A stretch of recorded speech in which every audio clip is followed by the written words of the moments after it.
Okay, so cool story. So I just got back from an event I was helping a client with at a convention center in Tulsa, Oklahoma. And I was hanging out with some of the most real people, like people who are just amazing.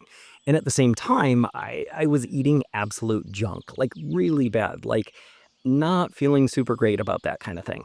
So it hit me how your friends are like your food. But I'll back up here a second. Okay, back to another event.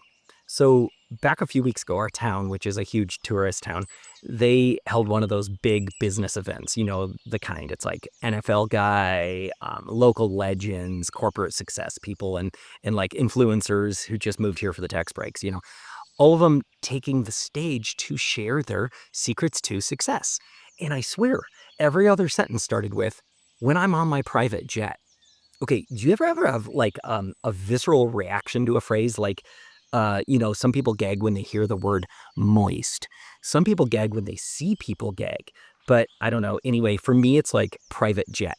Seriously, I hear that and my soul tries to back out of the room before my body does. There's like a Tommy-shaped hole in the wall. And like, okay, I've known people who fly private. I've worked with them. Some are great. But if someone's posing in front of a private jet, they're either trying to sell you something or I don't know, they already sold their soul, right? So I don't know, maybe I'm being unfair because here's the question. It's like, is it wrong to be around people who inspire you, who push you to aim higher, to do more, to earn more, to be more? Absolutely not. Absolutely not. Um, because like you've heard the phrase, you are the sum of your five closest friends. Okay, cool. But let's put a spin on it. Let's turn that into something more relatable. So let me break this down with the only metaphor that us guys respect more than sports analogies, and that is food. Okay, so here it is. Your friend circle is your diet. Now, I wanted to draw this out, but I'm outside because it's a nice day. It's kind of starting to rain, but whatever. And my studio is hot. So way over on the side here, I'm going to go this side. We've got the junk food. These are the people who have totally settled. They say things like, hey, renting's fine forever, or life just kind of sucks, man. You know the vibe. It's like every hangout turns into a total B session. Politics, bosses, gas prices, the weather, you name it, they'll whine about it, right?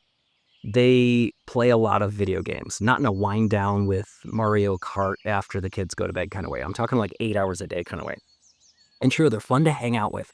Like McDonald's is fun when you're 12, but if this is your main circle, you're going to feel sluggish, like spiritually bloated. And yeah, a little junk food, sure, totally fine. But if you live on like flaming hot Cheetos and soda for breakfast, your life starts breaking down faster than a gas station burrito or hot dog or something. Okay. Now, move to the center. You've got the meat and potatoes crew. These are solid, dependable people. They work hard. They love their families. They budget. They coach Little League. They're not flashy. They're not trying to change the world. And honestly, that's fine. These are the folks who make the world work. But they're stuck in that cycle of like work, eat, Netflix, sleep. Okay. They dream of doing more, but they don't know where to start. They don't complain, but they don't like evolve either. And I really like hanging out with the people in this group, actually. They're the salt of the earth type people. And a lot of my friends are in this group. These are a lot of the people I hung out with at the event I was at. So this is your home cooked meals. There's comfort here, a bit greasy, fatty, and high on carbs. Think like, I don't know, grandma's lasagna with too much cheese or something, but it's satisfying. It's like you could live off this, just maybe not really thrive on it forever, and you might expect heart problems later on in life kind of thing. Okay, scoot a bit further this way. I can't remember. And now we're getting to the lean meats, the greens, the well-proportioned quinoa people. Okay, these friends are killing it in business, in marriage, in health, in faith. They work hard, they rest well, they make time for what matters. They don't just dream, but they build, right? They build businesses and maybe even have a private jet, but you wouldn't know. Okay, these are the people who challenge you in a way that feels good. They help you level up, but they still invite your kids to birthday parties and they ask how your wife is doing. These are the friends I love to hang out with.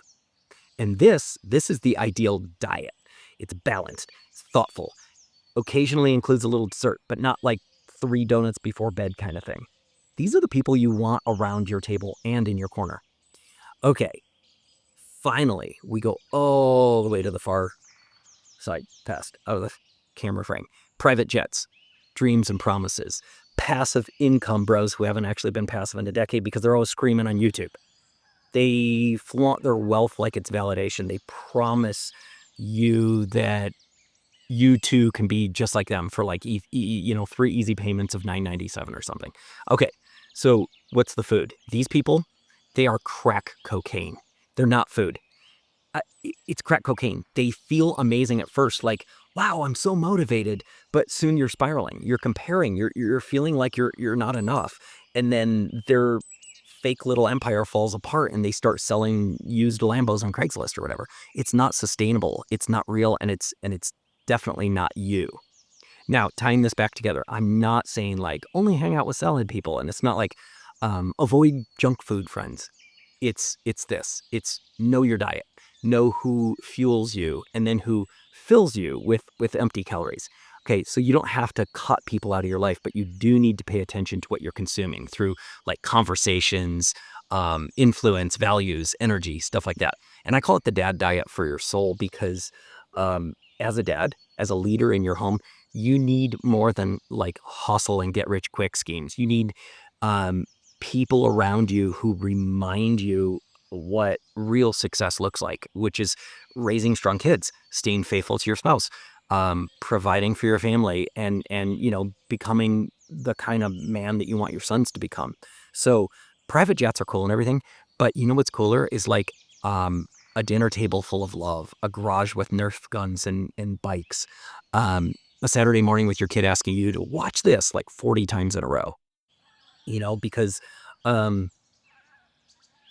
like success isn't always loud, sometimes it whispers. Sometimes it's you whispering stories to your toddler at bedtime. So choose your diet and choose your people.